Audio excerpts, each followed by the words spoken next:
Hey guys, welcome back to the channel. I'm just going to start off with it. We got some exciting news. I don't know if you noticed, but the name of the channel has changed. It is no longer the Chris McDaniel Productions YouTube channel. It is now the Bam Bam Motorsports YouTube channel. As I discussed in the last video, I was up for approval for the new business to be able to do business here in this shop, and we got approved. So, the name of the channel has changed. I have a new LLC, Bam Bam Motorsports. So, as you can see in the background, I also got the two bikes that I was talking about. The Softail sits off to the side over there. Of course, the Road King sitting directly behind me. And we also discussed how the only thing left to do on this unit was to throw a fuel pump in here, and then we're ready to hit the dyno. It's already up on the dyno, mainly because it's a convenient place to work. And all I gotta do, get this out, we'll get the new pump in, and then hopefully by the end of this video, we will hear this thing make boost for the first time. And I am so freaking pumped about that. This has been a long time coming. So yeah, let me get everything set up. Let's get this fuel pump sending unit out of here, and then let's make some power, okay?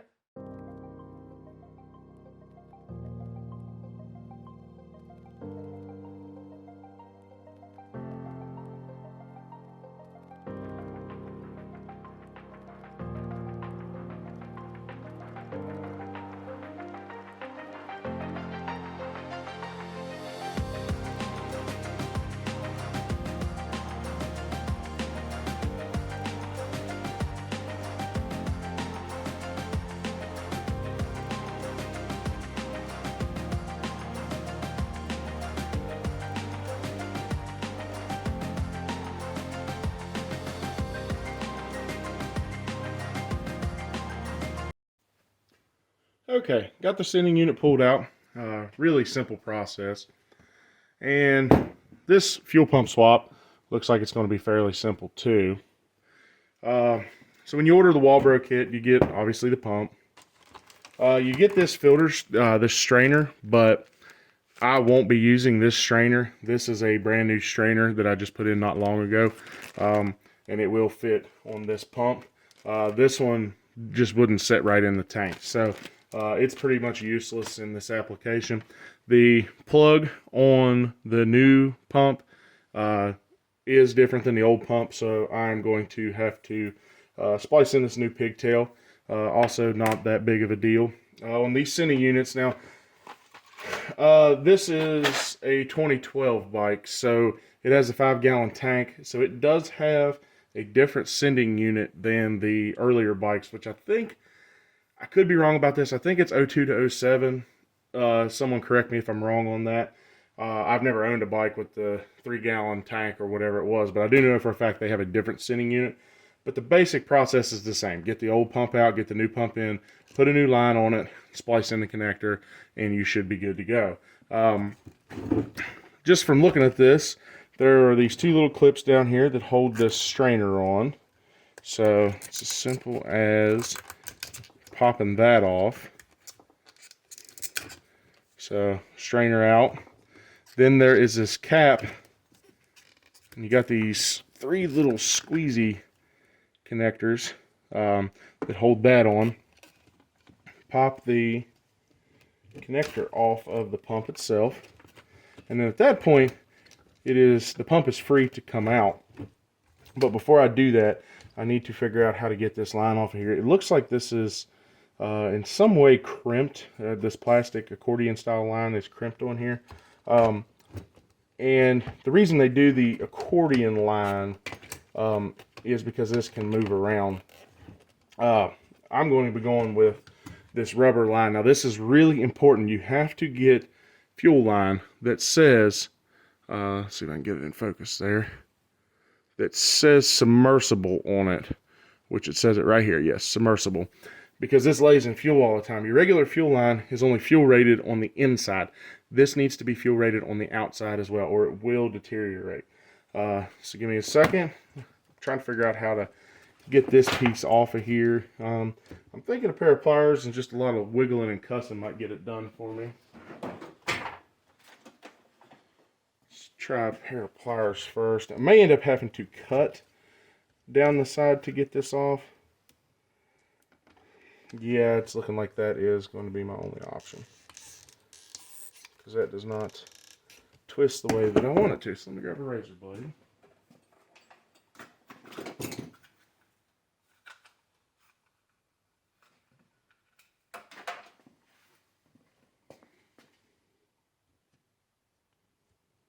And of course, you know, this obviously isn't getting reused, so don't exactly have to be careful with it. Now, something else to mention, when I put the rubber line back on this, you cannot use just regular worm clamps for this. You have to buy fuel injection rated ones. It's very important. This pump makes quite a bit of pressure. It's going to make even more pressure than normal because of the boost reference fuel pressure regulator. So for every 1 pound of boost that the fuel pressure regulator sees, the fuel pressure at the pump will go up. So the base pressure is 5 bar, and then when I am under boost, it will go up 1 psi for every psi of boost. So in the end, I should be somewhere around 5.5 bar, which would put me somewhere around 80 pounds of fuel pressure. I'm getting a lot of fuel out of this line right here. Let me take a bottle, try to catch that. Let's try to drain that over there. Oh, okay. It was coming out of the fuel filter. Oh, it still is. So we'll let that drain a little bit. But anyway, pump is free, as you can see. And the connector is different. I'm hoping to be able to use this rubber grommet, but it looks like the body of this is bigger than the old pump, so that might not be doable. Let's see. Let's get this cap off of here. That cap's already removed, so let's try to put this up here. Oh, no, actually it fits like a glove. Now, this pump is not going to set in here snug. Just get that out of your head right away. It's not going to happen. Not a big deal though. Get that up in there. The important thing is that the pump is held firmly by this plastic piece, which it will be because the new pump is ever so slightly longer than the old pump.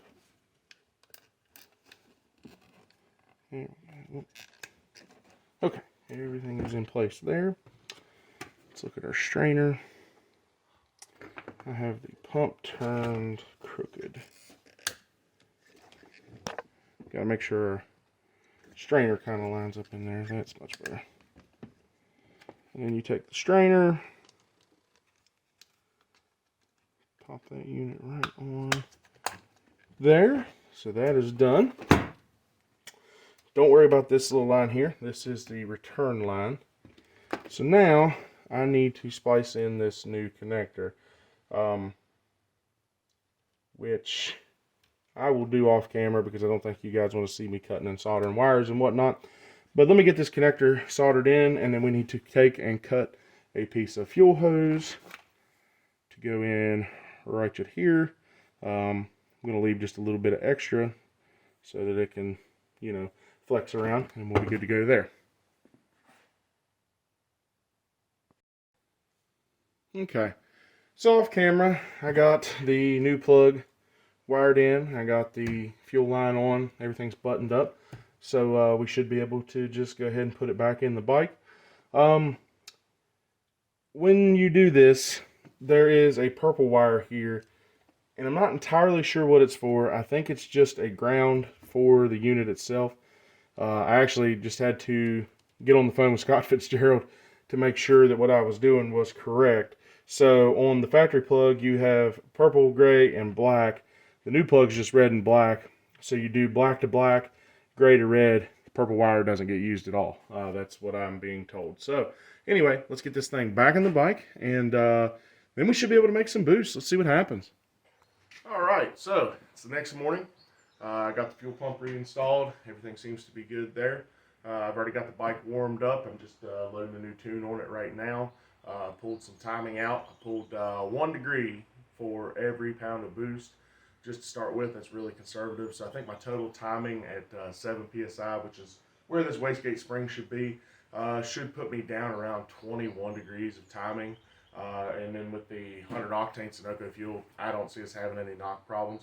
I'll probably ease that back up as we go along, but I want to get this thing going and make sure that all the fueling is right before we really go any farther. Because like I said, I'm super nervous about running out of injector on this setup. But anyway, nothing to it but to get to it. So let's go ahead and get this thing on the roller. For the first little bit, I won't be doing any dyno pulls. I'll just be going through all the gears and stuff, and checking air fuel ratios, logging things, making changes and stuff. And then when we're ready, we'll pour the coal to her and see what happens.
Coupler.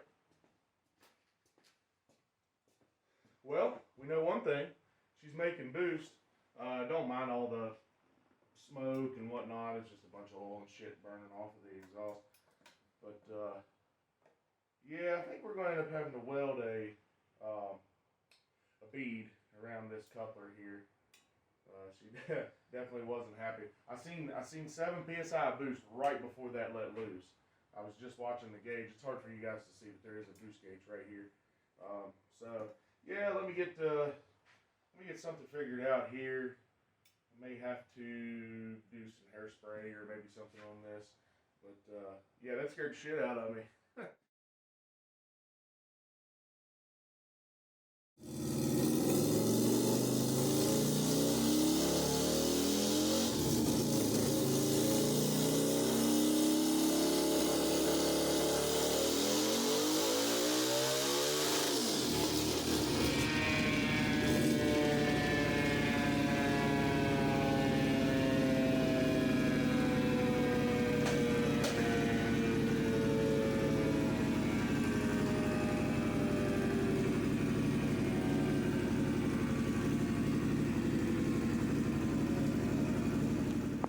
Well, holy crap, guys.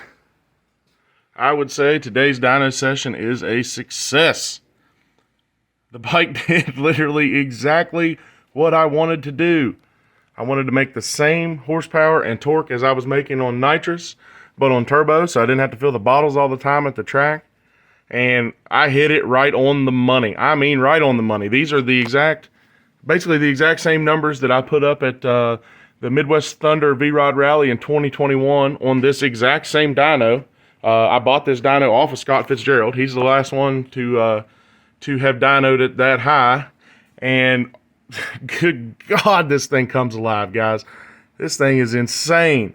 Yeah, 176 horsepower, 133 foot-pounds of torque. If you look over here, if you notice in the last video, it shows the test ratio. So obviously I was in the same gear at the same RPM and everything. So everything is legit. As you can see, this was March 6th at 10:34 a.m. So, you know, no camera magic here. It just went out and did it. Now, we do have a major problem that we're going to have to address. Right at the end of that pull, I watched the boost gauge creep up to 15 pounds. Which is not good. I mean, she really came to life. Believe it or not, the injectors kept up though, which was absolutely surprising. AFR never went above 11.3 to 1. I'm going to pull the log here in a little bit just to make sure that the map sensor corresponds with what I seen on the boost gauge. I was watching the real-time data on the laptop down here as well, and I seen 200 plus kPa. So yeah, that's definitely 14 plus pounds of boost. So freaking awesome. All right, there you have it. We come in today, didn't know what was going to happen. Had a couple issues, had a coupler issue. I ended up fixing that by changing the position of a couple of the couplers. This coupler up here was going all the way tight on the coupler, but not all the way tight on here. And then the diameter of the pipe is just a little bit bigger down here. So I was able to move the clamps around and fix that issue. So yeah, we put up 176 horsepower, 133 foot-pounds of torque on a bone stock engine. This engine has over 67,000 miles on it, and I've never even had the valve covers off of this unit. This bike gets rode hard and put away wet, and it just keeps doing it. I can't expect it to do this forever. This engine is going to let loose. There is no getting around that. The only thing that I can hope for is that it lets loose on the dyno, or if it does let loose, it contains everything inside, because I really don't want to run over my own oil for sure, and I damn sure don't want to run over my own rods. So that's going to be about it for today's episode. I don't know really where we're going to go from here.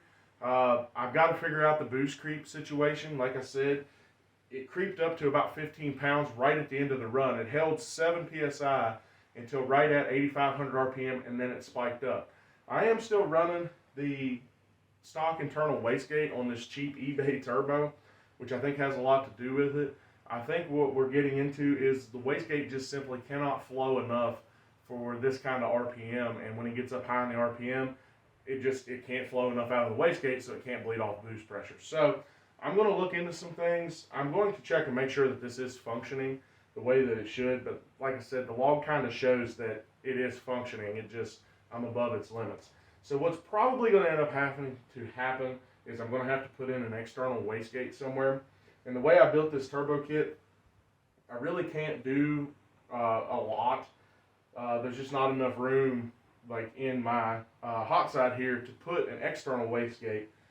They make these adapters that spaces the turbo up and gives you a wastegate flange. The problem is I'm pretty tight in a lot of areas right here, so I don't really know what's going to happen. In the past, on diesel turbos, I've welded wastegates directly to the turbine housing, but this turbine housing is so narrow, I don't even think that I could do that. So we're going to have to figure some things out. I mean, the engine took that kind of boost, but I am, growing ever concerned about the head gaskets and whatnot in this. Everything looked happy in the log. I mean, the AFRs and stuff were still good. And if you watch the power curve, it says 176 horsepower, and what it should have done at 7 psi was kind of laid over. Well, with the boost spiking, it actually just carried it to redline. So it may not be an issue, but it makes me uncomfortable. And riding a bike that's uncomfortable on the track, that just doesn't work. You're going to make mistakes. You're going to always be second guessing yourself. And I don't want to twist the throttle every time and be waiting on a giant cloud of oil smoke. So anyway, thank y'all for watching. I'll see y'all next time. And remember, guys, stock is never an option.